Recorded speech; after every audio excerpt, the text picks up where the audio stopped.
Hello students, कैसे हैं आप सभी। आई होप अच्छे होंगे और अपनी प्रिपरेशन कर रहे होंगे। बच्चों, आज के इस वीडियो में हम स्टार्ट करते हैं chapter permutation and combinations. Very very important chapter. Permutation combination chapter में दो पार्ट्स हैं। एक पार्ट है परमुटेशन और दूसरा पार्ट है कॉम्बिनेशन। लेकिन परमुटेशन कॉम्बिनेशन पढ़ने से पहले हम डिस्कस कर लेते हैं फैक्टोरियल क्या होता है, concept of factorial. Concept of factorial.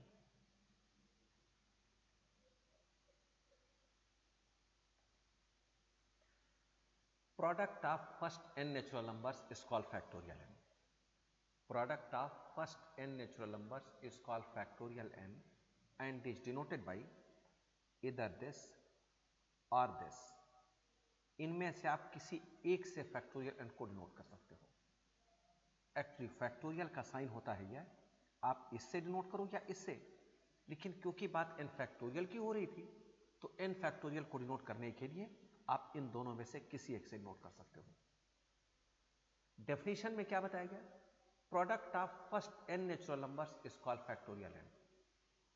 Product of first n natural numbers. अब बच्चों, ये नेचुरल नंबर्स क्या होते हैं ये आप सभी ने लोअर क्लास में पढ़ा होगा। Natural numbers meaning countable numbers कह सकते हो। 1 2 3 4 5 6 7 8 and so on. Natural numbers में डेसिमल पॉइंट में या फ्रैक्शन में नंबर्स यूज नहीं किए जाते, जैसे काउंटेबल नंबर्स 1 2 3 4 5 इस तरह से।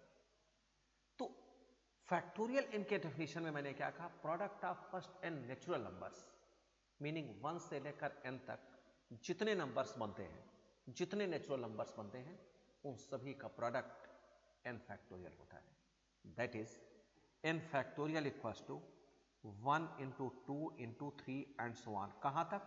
n तक। 1 से लेकर n तक की वैल्यूज आप लिख लो, सारे इंटीग्रल फॉर्म में लिख लो, उसे मल्टीप्लाई कर दो, n फैक्टोरियल आ जाएगा। लेकिन बच्चों, नेचुरल नंबर्स हम बनाते कैसे हैं? नेचुरल नंबर्स कैसे बनाए जाते हैं? 1 के बाद 2, 2 के बाद 3, 3 के बाद 4, 1 ऐड करके ही तो बनाए जाते हैं। 3 के बाद 4, 4 के बाद 5, 5 के बाद 6। भाई, नेचुरल नंबर्स तो बनाने का तरीका यही है। n के बाद वाले नंबर को अगर हमें बनाना होता तो n प्लस 1 लिखा जाता। n के पहले वाले नंबर को क्या लिखना चाहिए? n माइनस 1 लिखना चाहिए। वेरी गुड, बिल्कुल ठीक है।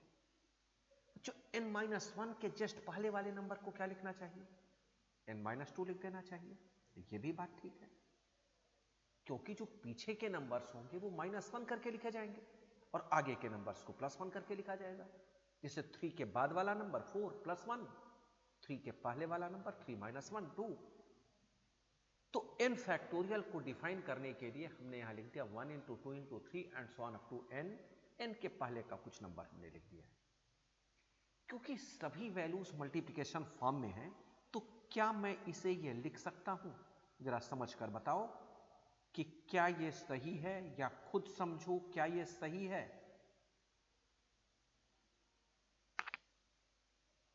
क्योंकि हम ये जानते हैं 1 इंटू 2 इंटू 3 इंटू 4 या 4 इंटू 3 इंटू 2 इंटू 1 में कोई डिफरेंस नहीं होता, सभी वैल्यूज मल्टीप्लिकेशन फॉर्म में है। बात ठीक है। हमने ऐसा क्यों लिखा? जिससे लॉजिकली एक स्टेटमेंट आपको बताया जा सके। और वो क्या स्टेटमेंट है? जिस भी वैल्यू का फैक्टोरियल एक्सपेंड करने के लिए कहा जाए, उसी वैल्यू से स्टार्ट करो, 1 सब्ट्रैक्ट करते हुए आगे चलो, कब तक? जब तक 1 नहीं आ जाता। मल्टीप्लाई कर तो फैक्टोरियल आ जाएगा। क्या कहा मैंने? जिस भी वैल्यू का फैक्टोरियल एक्सपेंड करने के लिए कहा जाए, उसी वैल्यू से स्टार्ट करो, 1 सब्ट्रैक्ट करते हुए आगे चलो, जब तक 1 नहीं आ जाता। मल्टीप्लाई कर तो आंसर आ जाएगा। जैसे अगर हमें 6 फैक्टोरियल को एक्सपेंड करना है तो स्टार्ट किससे करना चाहिए? 6 से। अगली वैल्यू क्या होगी? 5 4 सब्ट्रैक्ट करते हुए 1, 3 2 1। यही क्लोज कर दो, मल्टीप्लाई कर दो, आंसर आ गया। मान लो किसी एग्जांपल में कहा जाए 10 फैक्टोरियल को एक्सपेंड करने के लिए, तो बच्चों 10 से स्टार्ट कर दो, 10 9 8 7 and so on up to 1। Multiply कर दो, आंसर आ गया। लेकिन कंफ्यूजन तब होती है जब किसी वेरिएबल के फैक्टोरियल को एक्सपेंड करने के लिए कहा जाता है। जैसे मैं आपसे कह दूं 2n का फैक्टोरियल, तो भाई स्टार्ट तो 2n से ही किया जाएगा। बात ठीक है। लेकिन जब हमने 10 फैक्टोरियल को एक्सपेंड किया था तो स्टार्ट तो 10 से किया था, लेकिन 10 माइनस 1 हम जानते हैं क्या होता है 9, 9 माइनस 1 जानते हैं क्या होता है 8। लेकिन जरा सोच कर देखो, क्या 2n में से 1 सब्ट्रैक्ट करने के बाद की वैल्यू जानते हैं क्या? नहीं जानते। तो भाई जब नहीं जानते तो एज इट इज लिख लो ना, 2n माइनस 1 लिख लो। अब जिसने पूछा है वो जाने n क्या है। अगली वैल्यू के लिए क्या लिख लोगे? 2n माइनस 2 लिख लो, ये भी ठीक, एंड सो ऑन। कहां तक लिख लें? 1 तक लिख लें। अब जिसने पूछा वो जाने, हमारा काम था बताना, हमने बता दिया, बात खत्म। तो किसी वेरिएबल के फैक्टोरियल को डिफाइन करने के लिए आप स्टार्ट तो उसी से करेंगे, -1 -2 एज इट इज लिखकर एक्सपैंड करके 1 तक मल्टीप्लाई कर दोगे, आंसर में मिल जाएगा। भाई फैक्टोरियल को एक्सपैंड करने का एक तरीका तो हमें यह मिला, ठीक है। क्या फैक्टोरियल को एक्सपैंड करने का कोई दूसरा भी तरीका है? समझते हैं इसे। मान लो किसी क्वेश्चन में 6 फैक्टोरियल को एक्सपैंड करने के लिए कहा गया। भाई ठीक बात है, 6 से हमने स्टार्ट भी कर दिया, 6 लिख दिया, 5 लिख दिया, 4 लिख दिया, 3 लिख दिया, लेकिन मन नहीं कर रहा था 3 के बाद लिखने का, कुछ अच्छा नहीं लग रहा था, पेन का इंक खत्म हो गया, किसी से बातें करने का मन कर रहा था। तो बहुत आसान सा तरीका है, जब भी किसी वैल्यू के आगे की वैल्यू को आप लिखना नहीं चाहते तो वहां फैक्टोरियल लगाकर वैल्यू ब्रेक कर दो। मान लिया जाएगा उसके आगे की वैल्यू लिखना नहीं चाहते, कहीं भी फ्री हो, ना केवल 3 पर, 4 पर, 5 पर, 2 पर, जहां चाहो। एक दूसरे एग्जांपल में मान लो 10 फैक्टोरियल को एक्सपेंड किया गया, लिखा हमने 10, 9, 8, 7, 6, 5 के बाद मन नहीं कर रहा था लिखने का, भाई 5 के बाद फैक्टोरियल लगा दो, ठीक है ना। तो जब भी चाहो, जहां भी चाहो, फैक्टोरियल यूज करके वैल्यू ब्रेक कर सकते हो, यह मान लिया जाएगा उसके बाद की वैल्यू को लिखना नहीं चाहते, ठीक बात है। अच्छा जी, लेकिन मान लो किसी वेरिएबल के केस में यह बात होती, n फैक्टोरियल को हमें एक्सपेंड करना होता, तो भाई स्टार्ट तो n से ही करेंगे, और -1 के केस में एज इट इज -1 ही लिख दिया जाता है, ठीक बात है। n-2 भी लिख दोगे, n-3 भी लिख दिया किसी ने, चलो भाई n-4 भी लिख दो, और बोलो, चलो अब लिखना नहीं चाहते तो यहां फैक्टोरियल लगा दो, फ्री हो कहीं भी फैक्टोरियल लगाकर वैल्यू ब्रेक करने के लिए मान लिया जाएगा उसके आगे की वैल्यू लिखना नहीं चाहते। तो फैक्टोरियल को एक्सपेंड करने के लिए हमारे पास दो तरीके मिले, एक, जिस भी वैल्यू का फैक्टोरियल एक्सपेंड करने के लिए कहा जाए उसी से स्टार्ट करो, 1 सब्ट्रैक्ट करते हुए आगे चलो, जब तक 1 नहीं आ जाता मल्टीप्लाई कर दो। दूसरा तरीका क्या है, आप फैक्टोरियल को एक्सपेंड करते समय बीच में कहीं भी फैक्टोरियल यूज करके वैल्यू ब्रेक कर सकते हो, यह मान लिया जाएगा उसके आगे की वैल्यू को लिखना नहीं चाहते। फैक्टोरियल को एक्सपेंड करने के केवल दो तरीके होते हैं, तीसरा कोई तरीका नहीं होता, ठीक। चलो जी, अब आगे कुछ बात करते हैं। मान लो n फैक्टोरियल को किसी ने एक्सपेंड किया, मान लो n फैक्टोरियल को किसी ने एक्सपेंड किया और उसने लिखा n-1, और उसने कहा n-1 के बाद हम लिखना नहीं चाहते, तो ठीक बात है, यहां फैक्टोरियल लगाकर वैल्यू क्लोज कर देते हैं। तो एक रिलेशन हमने यूज कर लिया, n factorial equal to n into n-1 factorial. मान लो किसी ने कहा put n equal to 1 with both sides, किसी ने कहा कि भाई n इक्वल टू 1 हम बोथ साइड्स पुट करते हैं, कोई बात नहीं, पुट कर सकते हो, कुछ भी पुट करो, मर्जी तुम्हारी है। तो जब इसे LHS में पुट करोगे तो क्या मिलेगा, 1 का फैक्टोरियल, RHS में क्या मिलेगा, 1 into 1 minus 1 that is 0 factorial. समझना, LHS को देखो, 1 फैक्टोरियल, 1 क्योंकि लास्ट नेचुरल नंबर होता है, इस पर फैक्टोरियल का कोई इफेक्ट नहीं आता। 1 के आगे कोई नंबर लिख सकते हो क्या, नेचुरल नंबर्स, काउंटेबल नंबर्स में, क्योंकि 1 के बाद क्या आएगा, 0, कि 0 काउंटेबल नहीं है, -1 काउंटेबल नहीं है। अगर मैं फिंगर्स काउंट करने के लिए कहूं, first, second, third, fourth, 4 fingers आ गए, मैंने कहा -2 फिंगर्स, कौन कैलकुलेट करेगा भाई, 0 फिंगर कौन कैलकुलेट करेगा, पॉसिबल ही नहीं है। तो इसकी मीनिंग 1 लास्ट नेचुरल नंबर होता है, उसके बाद के काउंटेबल नंबर्स यूज नहीं किए जा सकते। तो 1 फैक्टोरियल मींस 1 ही होता है। 2 factorial 2 into 1, 3 factorial 3 into 2 into 1, 1 factorial 1। आगे भाई 1 इंटू 0 फैक्टोरियल क्या होना चाहिए, अब इसमें कुछ कॉन्ट्राडिक्शन होती है, कुछ अलग अलग स्टूडेंट्स अलग अलग बताते हैं। चलो और बहुत सिंपल तरीके से इसे समझते हैं हम। मान लो मैंने 1 into 5 किया यहां, तो क्या लिखोगे आंसर? 5। बिल्कुल ठीक है, जो सोच रहे हो वही मैंने लिखा। 1 into 7, 7 लिखोगे, वेरी गुड। 1 into a लिखोगे। 1 into p लिखोगे, अरे वाह। तो 1 into 0 फैक्टोरियल। अब कुछ स्टूडेंट्स इसको कह देंगे 1, चलो हटाते हैं इसे। फिर मैंने कहा 1 into 8 लिखोगे क्या? फिर कहेंगे 8। 1 into 9, फिर कहेंगे 9, वाह भाई वाह। फिर मैंने कहा 1 into 0 फैक्टोरियल, फिर ऊपर क्वेश्चन मार्क। जरा देखो भाई, 1 into 5 में 5 क्यों लिख दिया? किसी भी वैल्यू से 1 का मल्टीप्लिकेशन वही फिगर होता है जिससे मल्टीप्लाई करते हैं। 1 into 7, 7 को 1 से मल्टीप्लाई कर रहे हैं तो 7 लिख दो। p को 1 से मल्टीप्लाई कर रहे हैं, p लिख दो। अपने आप को 1 से मल्टीप्लाई कर रहे हो, अपने आप को ही लिख दो। तो अगर 0 फैक्टोरियल को 1 से मल्टीप्लाई करोगे तो क्या लिखोगे? 0 फैक्टोरियल ही नहीं लिखोगे क्या? 0 factorial is not is equal to 0। 0 factorial को कोई वैल्यू मान लो, तो किसी भी वैल्यू से 1 का मल्टीप्लिकेशन बच्चों वही फिगर होगा जिसको 1 से मल्टीप्लाई कर रहे होते हैं। 8 into 1 8 ही होगा, 9 into 1 9 ही होगा। तो 0 फैक्टोरियल into 1 0 फैक्टोरियल ही होगा। तो RHS में हमने लिखा 0 फैक्टोरियल। अब कंक्लूजन क्या निकला?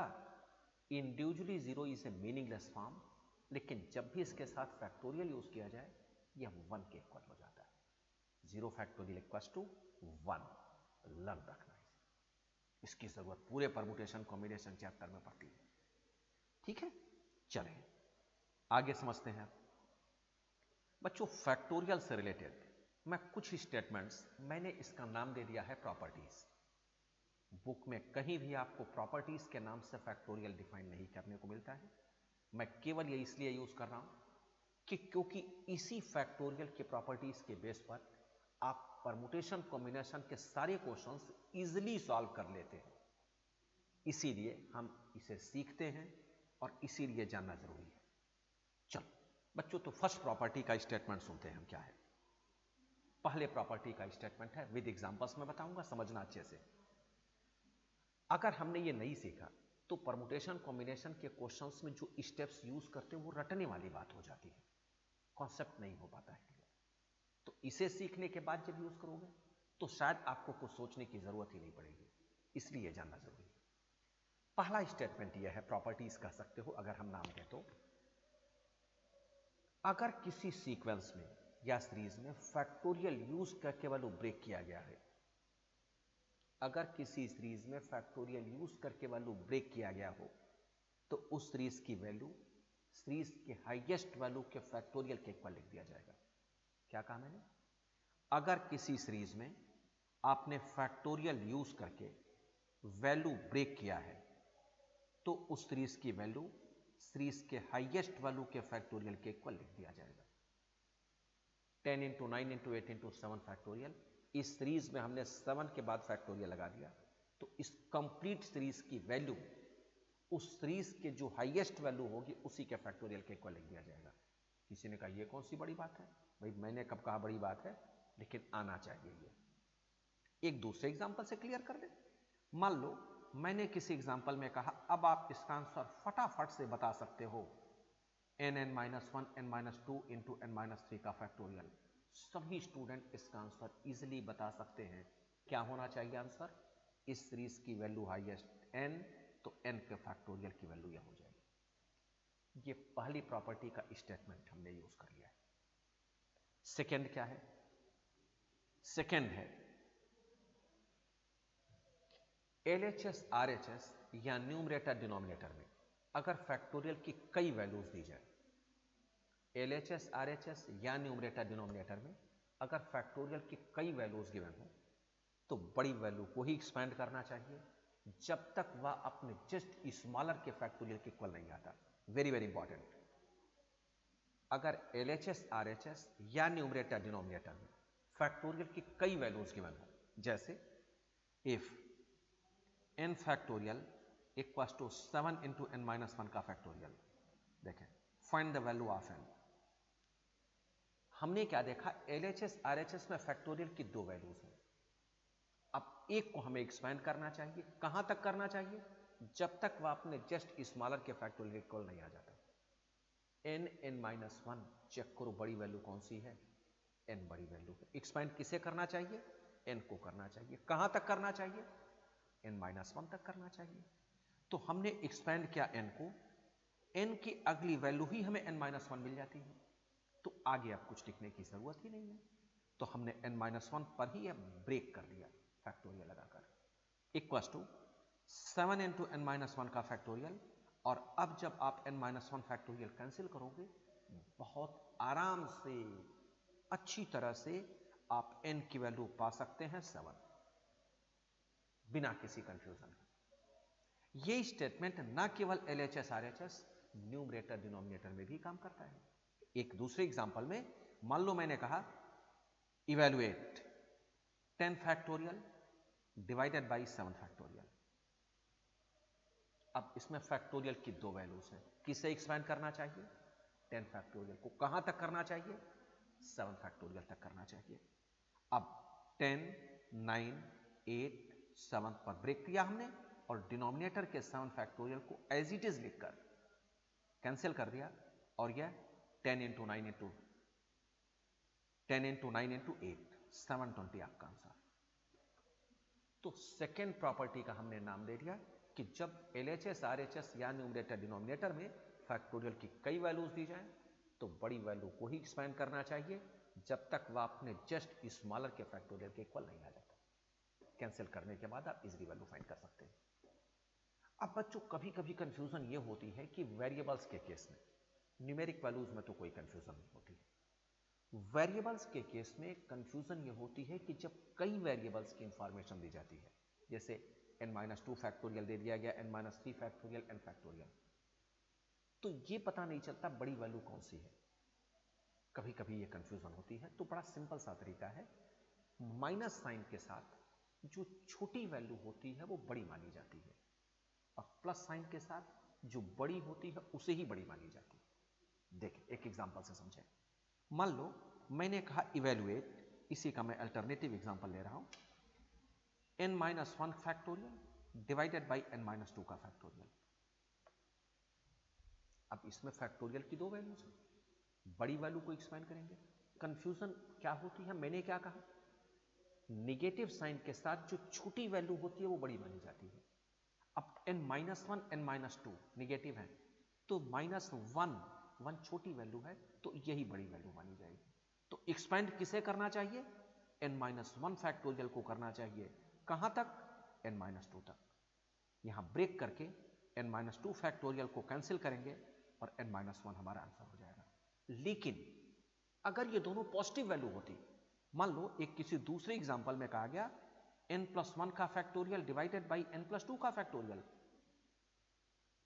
अब इसमें किसे एक्सपेंड करोगे बच्चों, पॉजिटिव साइन के साथ जो बड़ी वैल्यू होगी वो एक्चुअली बड़ी वैल्यू होती है।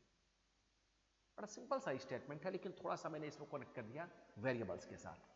-1 -2 में -1 तो बड़ी वैल्यू होगी, -2 से छोटी वैल्यू होती है, 1 2 में 2 बड़ी वैल्यू होती है, 1 छोटी वैल्यू होती है। लेकिन मैंने इसको वेरिएबल से कनेक्ट करके दिखा दिया कि जिससे कोई कंफ्यूजन ना रहे, आप बहुत मजे में इस तरह के क्वेश्चंस को सॉल्व कर सकें। चलो जी, तो अब क्या करेंगे, हम किसे एक्सपेंड करेंगे, n+2 फैक्टोरियल को एक्सपेंड करेंगे। क्यों, क्योंकि वही बड़ी वैल्यू है।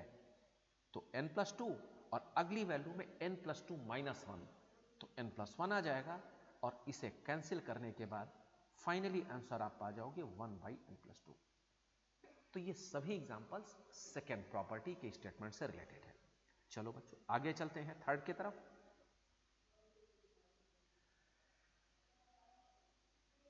फैक्टोरियल की किसी दो वैल्यूज को कभी भी मल्टीप्लाई नहीं किया जाता।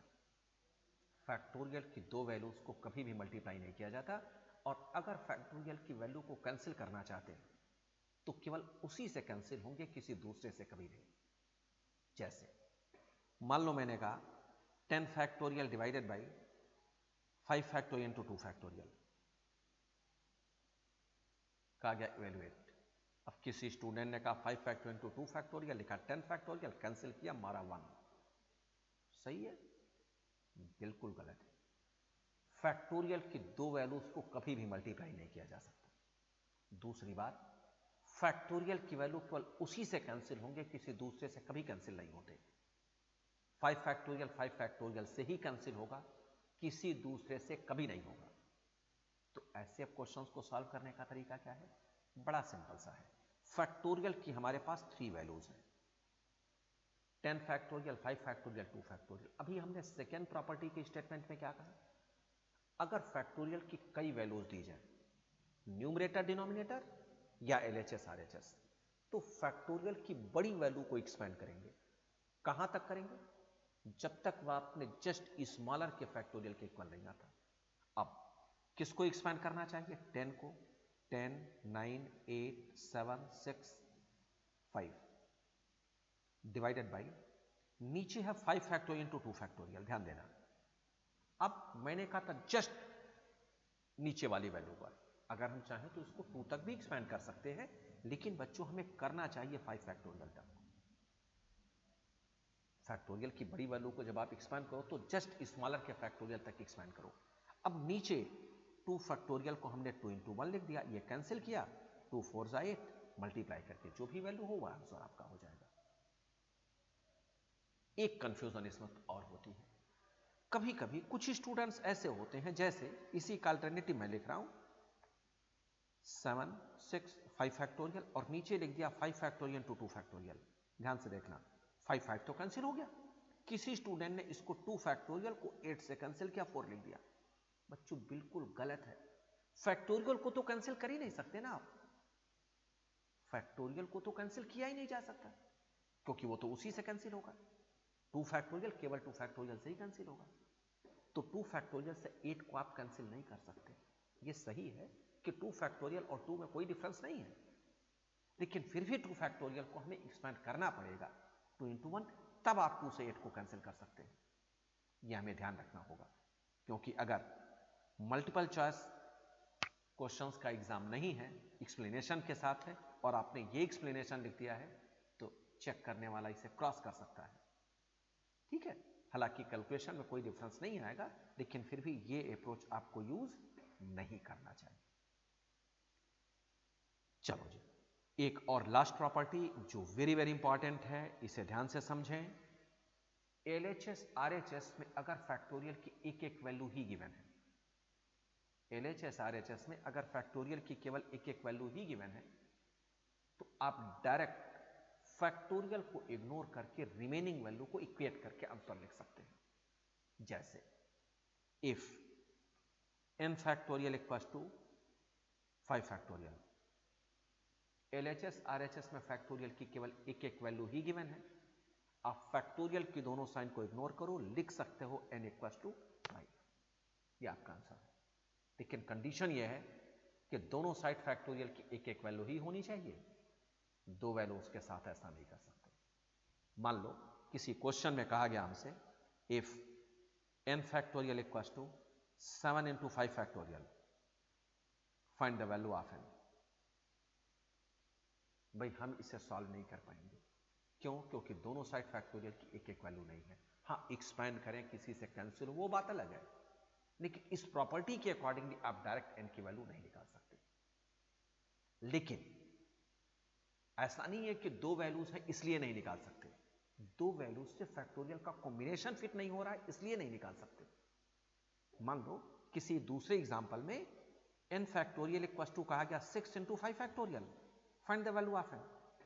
दो वैल्यूज तो कहने के लिए यहां भी है, लेकिन बच्चों यहां हम इन दोनों के लिए लिख सकते हैं 6 फैक्टोरियल, भाई फर्स्ट प्रॉपर्टी के अकॉर्डिंगली 6 into 5 फैक्टोरियल को 6 फैक्टोरियल हमने लिख दिया, और अब तो दोनों साइड एक एक वैल्यू हो गई, भाई अब तो लिख दो n इक्वल्स टू 6, हो गया काम। इसमें भी दो वैल्यूज थी, नहीं लिखा हमने, क्यों नहीं? क्योंकि उससे फैक्टोरियल की एक सिंगल वैल्यू डिफाइन नहीं होती। यहां जो दो वैल्यूज थे उससे फैक्टोरियल की सिंगल वैल्यू डिफाइन होती है, तो हमने इसे यूज कर लिया। एक और एग्जांपल से क्लियर करो, यह भी बड़ा अच्छा एग्जांपल है, एग्जाम में कई बार इसकी जरूरत पड़ जाती है। If n factorial equals to 6, find the value of n। और मान लो मल्टीपल चॉइस क्वेश्चंस में ऑप्शंस दिए जा रहे हैं, ऑप्शन ए 6, B5 C3D2। अब बहुत सारी students n factorial equal to 6 तो कहेंगे वाह n इक्वल टू 6, और देखा पहला ऑप्शन कहेंगे वाह हमसे अच्छा तो कोई है ही नहीं। बगल वाले ने मना किया चुप कर मेरा ऑप्शन मैच हो रहा है, क्योंकि जनरली ऑप्शंस मैच होने पर कोई करेक्शन नहीं करता। करेक्शन कब होता है? जब ऑप्शंस मैच नहीं होते। भाई n factorial 6 n equal to 6 उसके दिमाग में आया और उसने देखा कि 6 ऑप्शन में पहले ही है, बड़ा प्राउड फील होता है। लेकिन बच्चों ये गलत है। क्यों? क्योंकि ये फोर्थ प्रॉपर्टी का स्टेटमेंट सुन तो लो, दोनों साइड फैक्टोरियल की एक एक वैल्यू होनी चाहिए। क्या दूसरे साइड फैक्टोरियल की वैल्यू है? नहीं है तो कहां से यूज करोगे? तो इसका तरीका है, अगर बना सको तो बना लो, दोनों साइड फैक्टोरियल की एक वैल्यू बना सकते हो तो बना लो, फिर इक्वेट करके आंसर निकाल लो। बना सकते हैं कैसे? 3 इंटू 2 इंटू 1, और अगले स्टेप में इसे लिख सकते हैं 3 फैक्टोरियल। अब लिख दो n इक्वल टू 3, ये सही आंसर है। तो n इक्वल टू 3 सही आंसर है, 6 नहीं है। इसकी जरूरत बहुत जगह पड़ती है परमुटेशन में। तो ये देखो मैंने फोर्थ प्रॉपर्टी के स्टेटमेंट के अकॉर्डिंगली 4 एग्जांपल्स बताए हैं, बहुत अच्छी तरीके से समझ लेंगे। और इन्हीं चारों प्रॉपर्टीज के बेस पर परमुटेशन कॉम्बिनेशन के जितने क्वेश्चंस हैं उन सारे क्वेश्चंस के आंसर को आप इजीली कैलकुलेट कर सकते हो। ठीक है, इनके बेस पर एक एग्जांपल सीख लेते हैं। मान लो मैंने कहा if 1/9 factorial plus 1/8 factorial equal to x/10 factorial, find the value of x। ये मैंने पूछा। इसको सॉल्व करने के दो तरीके हैं, मैं आपको दोनों तरीके बता रहा हूं, जो भी इजी हो वह आप यूज कर लें। अब जरा समझते हैं। अगर हम इस एग्जांपल को देखें तो LHS में दो वैल्यूज हैं, एक में 9 फैक्टोरियल डिवीजन फॉर्म में, एक में 1 फैक्टोरियल, और RHS में एक वैल्यू है वह डिवीजन फॉर्म में 10 फैक्टोरियल के साथ। बच्चों कहीं भी ये आपने सीखा भी होगा, जानते भी होंगे, अगर न्यूमरेटर डिनोमिनेटर में कई वैल्यूज दिए जाते हैं और हम देखते हैं कि डिनोमिनेटर इक्वल है तो कैलकुलेशन हमारे लिए बड़ा इजी हो जाता है। नहीं, डायरेक्ट कर लेते हैं फटाफट से। देखो अगर मैं आपसे पूछूं 1/4 प्लस 3/4, फटाफट कर दो कि 4/4। क्यों हमने ऐसा कर दिया? क्योंकि ये डिनोमिनेटर इक्वल है। यहां क्या कंफ्यूजन हो गई? कंफ्यूजन ये हो गई कि यहां बच्चों दोनों डिनोमिनेटर इक्वल नहीं है। LHS RHS के डिनोमिनेटर दोनों इक्वल नहीं है। बना लेते हैं, देखते हैं। भाई अगर हम इस 9 फैक्टोरियल को 10 फैक्टोरियल बनाना चाहते हैं तो 10 से हमें मल्टीप्लाई करना पड़ेगा। भाई 10 से मल्टीप्लाई डिनोमिनेटर को अगर किया है तो न्यूमरेटर को भी करो ना। चलो भाई न्यूमरेटर में भी कर देते हैं, बात बराबर हो गई। 8 फैक्टोरियल को भी अगर आप 10 फैक्टोरियल में कन्वर्ट करना चाहते हो तो 10 इंटू 9 से मल्टीप्लाई करना पड़ेगा। ठीक बात। तो भाई 10 इंटू 9 से अगर डिनोमिनेटर को कर रहे हो तो 10 इंटू 9 से न्यूमरेटर को भी कर दो। चलो जी, equal to x divided by 10 factorial. अब इसका बेनिफिट हमें क्या मिला? हमें इसका बेनिफिट ये मिला कि हम LHS के पहले पार्ट को लिख सकते हैं 10/10 फैक्टोरियल, प्लस दूसरे पार्ट को लिख सकते हैं 90/10 फैक्टोरियल, और तीसरे पार्ट को लिख सकते हैं x/10 फैक्टोरियल। बच्चों अब तो शायद मुझे बताने की जरूरत भी नहीं है, आंसर आ गया होगा आप सभी का। इसका क्या होगा? 100/10 फैक्टोरियल। एलसीएम लेने की जरूरत भी नहीं है। क्यों? क्योंकि डिनोमिनेटर सेम है, और equal to x divided by 10 factorial, और फाइनली x इक्वल टू आप क्या लिख दोगे? 100। आंसर आ गया। तो एक तो तरीका यह है सॉल्व करने का। दूसरा तरीका क्या है वह भी देख लो, जो इजी लगे उसे यूज कर लेना। भाई LHS और RHS में फैक्टोरियल की अलग अलग वैल्यूज गिवन है। 1/9 फैक्टोरियल को क्या मैं लिख सकता हूं 9 इंटू 8 फैक्टोरियल? फैक्टोरियल के सबसे छोटे वैल्यू तक एक्सपेंड किया हमने, और प्लस 1/8 फैक्टोरियल को एज इट इज छोड़ दिया क्योंकि इससे छोटा तो कुछ है ही नहीं। Equal to x divided by 10 factorial को हमने लिख दिया 10 इंटू 9 इंटू 8 फैक्टोरियल। और अब LHS में से 1/8 फैक्टोरियल को कॉमन ले लिया तो बचा क्या 1/9 प्लस 1 और इक्वल्स टू RHS क्या बचा x/90 into 8 factorial. LHS RHS अगर आप देखो तो ये 8 फैक्टोरियल को आप कैंसिल कर सकते हो।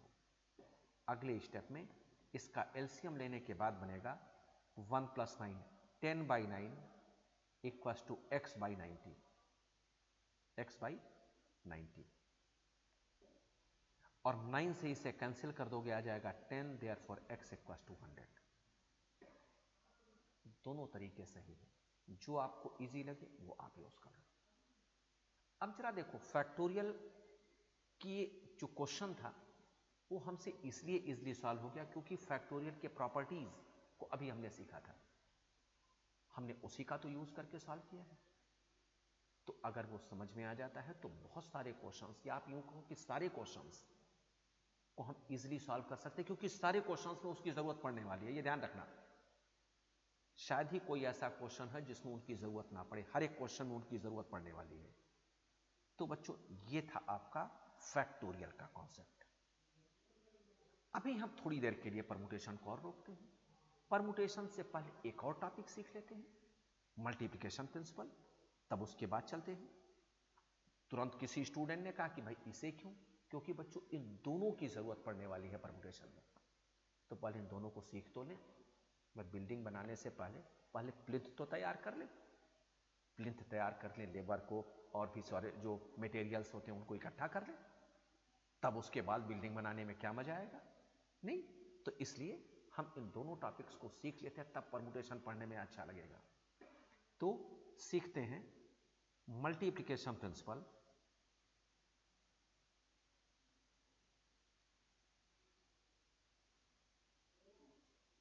Multiplication principle are fundamental rules of counting.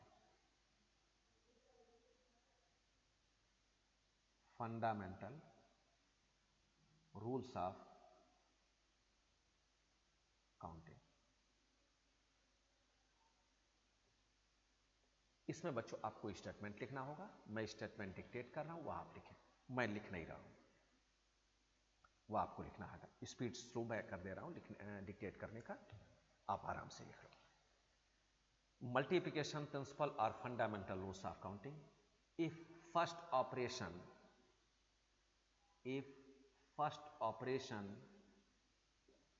can be done in, confusion, चलो लिखते हैं।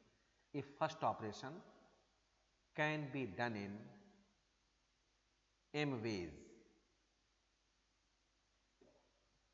if first operation can be done in m ways and the second operation can be done in n ways and the second operation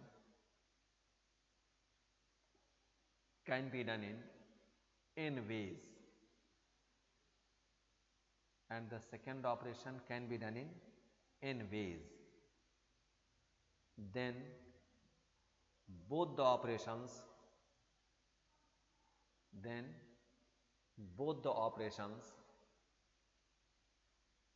together can be done in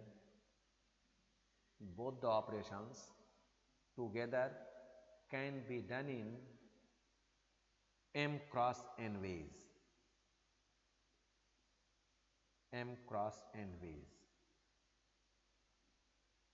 This principle is known as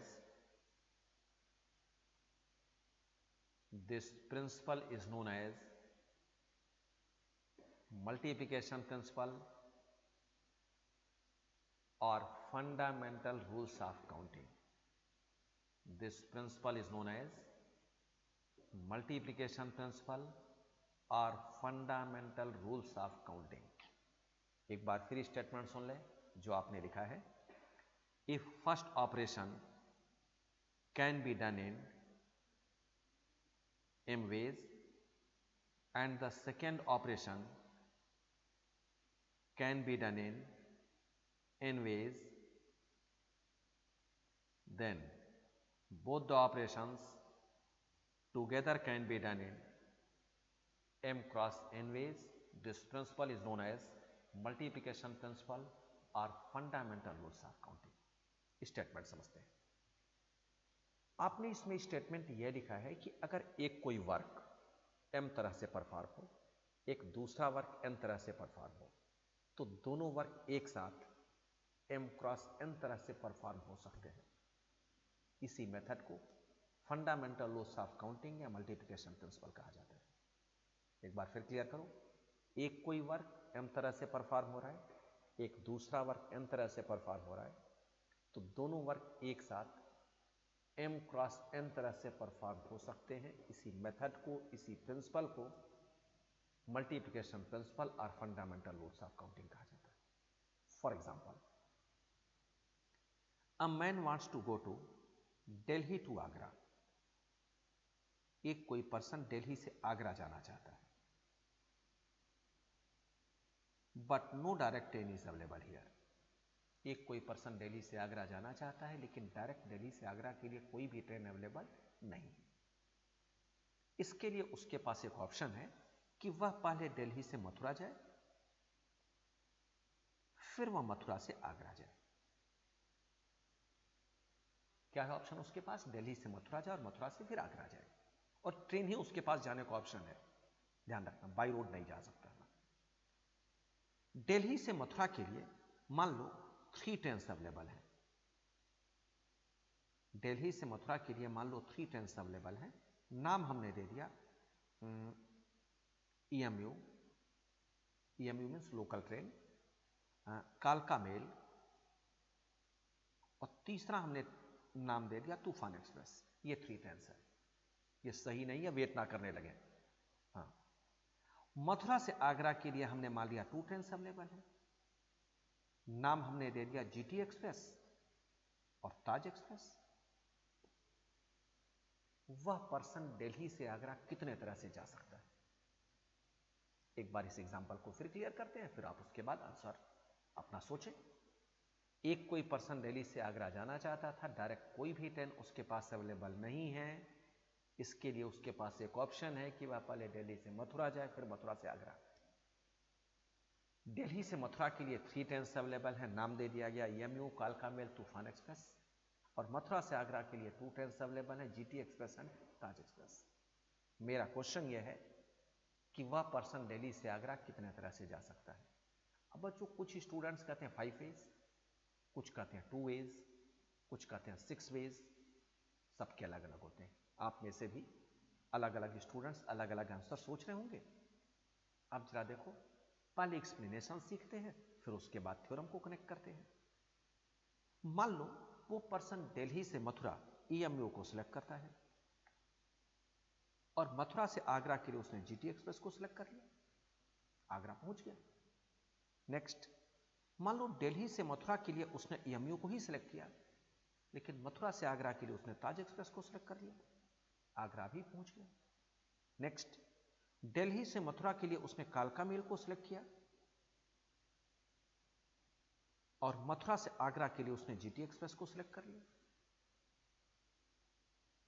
अभी भी आगरा पहुंच रहा है। Next, Delhi से मथुरा के लिए उसने कालका मेल को ही सिलेक्ट किया, लेकिन मथुरा से आगरा के लिए ताज एक्सप्रेस को सिलेक्ट कर लिया, अभी भी आगरा पहुंच रहा है। नेक्स्ट, दिल्ली से मथुरा के लिए उसने तूफान एक्सप्रेस को सिलेक्ट किया, और मथुरा से आगरा के लिए GT एक्सप्रेस को सिलेक्ट कर लिया, आगरा भी पहुंच रहा है। नेक्स्ट, दिल्ली से मथुरा के लिए उसने तूफान एक्सप्रेस को सिलेक्ट किया, और मथुरा से आगरा के लिए ताज एक्सप्रेस। मैं बिल्कुल ठीक है। जरा सोच कर देखो, कोई और तरीका है क्या? और कोई तरीका नहीं है। अगर उसके पास केवल ट्रेन ही एक ऑप्शन है और यही तरीका है जाने का, तो केवल कितने ऑप्शंस मिले? 6 वेज, 6 तरीके से वो जा सकता है। अब जरा एक्सप्लेनेशन सुनते हैं जो फंडामेंटल रूल्स ऑफ काउंटिंग के लिए स्टेटमेंट आपने लिखा है। If first operation, that is Delhi to Mathura, can be done in m ways, that is 3 ways, 3 trains है, and the second operation, that is Mathura to Agra, can be done in n ways, that is 2 ways, then both the operations, that is Delhi to Mathura and Mathura to Agra, can be done in m cross n, this is 3 cross 2, 6 ways. By fundamental loss of counting एक ही step में आप इसका answer exact बता सकते हो, 3x2 answer आपको मिल जाएगा। और अगर एक्सप्लेनेशन से चाहते हो या श्योर होना चाहते हो कि 6 आया कैसे, तो उसका एक्सप्लेनेशन ये रहा। थोड़ी देर के लिए जूम करो कि अगर आगरा से वह पर्सन एक न्यू प्लेस पर जाना चाहता है, ये कोई न्यू प्लेस है, और आगरा से उस न्यू प्लेस पर जाने के लिए मान लो 4 ट्रेन अवेलेबल है, और अब आपसे पूछा जाए कि दिल्ली से उस नए प्लेस पर वह कितने तरीके से जा सकता है, तो आपका आंसर क्या होना चाहिए? सोचो क्या होना चाहिए भाई। दिल्ली से मथुरा के लिए 3, मथुरा से आगरा के लिए 2, और आगरा से उस नए प्लेस के लिए 4, तो टोटल कितने हो गए? 3 × 2 × 4 मीनिंग 24 वेज हो जाएंगे। तो कोई जरूरी नहीं है कि हमेशा 2 वर्क ही दिए जाए। जैसे फर्स्ट ऑपरेशन, सेकंड ऑपरेशन, हमने कहा 3 ऑपरेशंस भी एक साथ यूज किए जा सकते हैं, और उसे भी हम मल्टीप्लिकेशन प्रिंसिपल के अकॉर्डिंगली सॉल्व करके आंसर बता सकते हैं। इससे रिलेटेड एक क्वेश्चन, उसे सुन लेते हैं। A man has 4 pants and 5 shirts. एक कोई पर्सन है, उसके पास 4 पैंट्स हैं और 5 शर्ट्स हैं। In how many ways he can go to office with different combinations? कितने तरह से वह ऑफिस जा सकता है डिफरेंट कॉम्बिनेशंस के साथ? तो बच्चों बड़ा सिंपल सा तरीका है। फर्स्ट पैंट के साथ 5 शर्ट्स, दूसरे के साथ फिर 5 शर्ट्स, थर्ड के साथ 5, 4 के साथ 5, 20 आया। डायरेक्ट आप फंडामेंटल रूल्स के अकॉर्डिंगली 4 × 5 कर दो, ये 20 वेज आपका बन जाता है। ठीक है ना? तो फंडामेंटल रूल्स ऑफ काउंटिंग में अगर वर्क हो रहे हैं, जितने भी हो, 1 वर्क, 2 वर्क, 3 वर्क, और एक साथ अगर आप डिफाइन करना चाहते हो तो मल्टीप्लाई करके आंसर निकाल सकते हो। बच्चों इन दोनों मेथड्स को, एक फैक्टोरियल और एक मल्टीप्लिकेशन प्रिंसिपल को जानना आपको इसलिए जरूरी है क्योंकि इन दोनों के बेस पर हम परमुटेशन को डिफाइन करेंगे, उसके क्वेश्चंस को सॉल्व करेंगे।